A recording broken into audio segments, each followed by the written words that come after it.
أعوذ بالله من الشيطان الرجيم.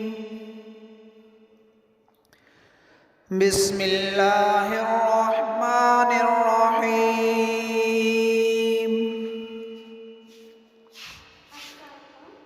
يا أيها المزمل قم الليل إلا قليلا نصفه أو انقص منه قليلا أو زد عليه ورتل القرآن ترتيلا إنا سنلقي عليك قولا ثقيلا إن ناشئة الليل هي أشد وطئا وأقوم قيلا إن لك في النهار سبحا طويلا واذكر اسم ربك وتبتل إليه تبتيلا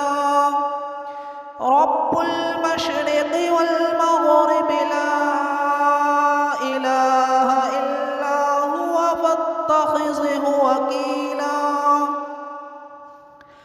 واصبر على ما يقولون واهجرهم هجرا جميلا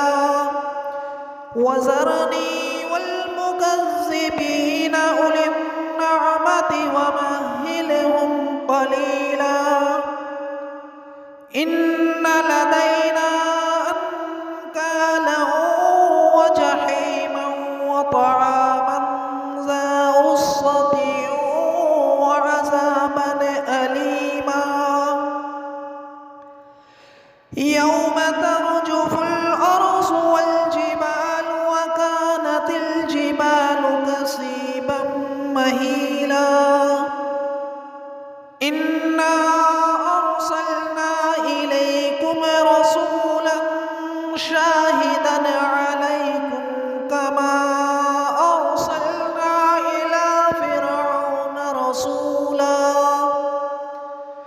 فعصى فرعون الرسول فأخذناه أخذا وبيلا فكيف تتقون إن كفرتم يوما يجعل الولدان شيبا السماء منفطر به كان وعده مفعولا إن هذه تذكرة فمن شاء اتخذ إلى ربه سبيلا إن ربك يعلم أنك تقوم أدنى من ثلثي الليل ونصفه وثلثه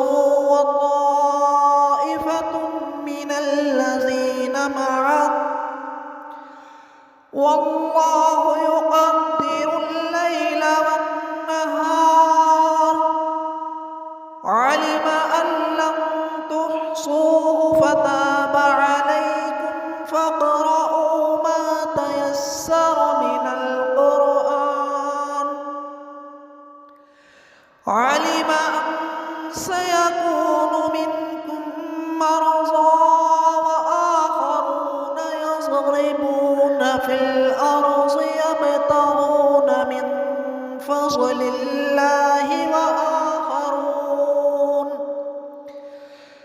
وآخرون يقاتلون في سبيل الله فاقرؤوا ما تيسر منه وأقيموا الصلاة وآتوا الزكاة وأقرضوا الله قرضا حسنا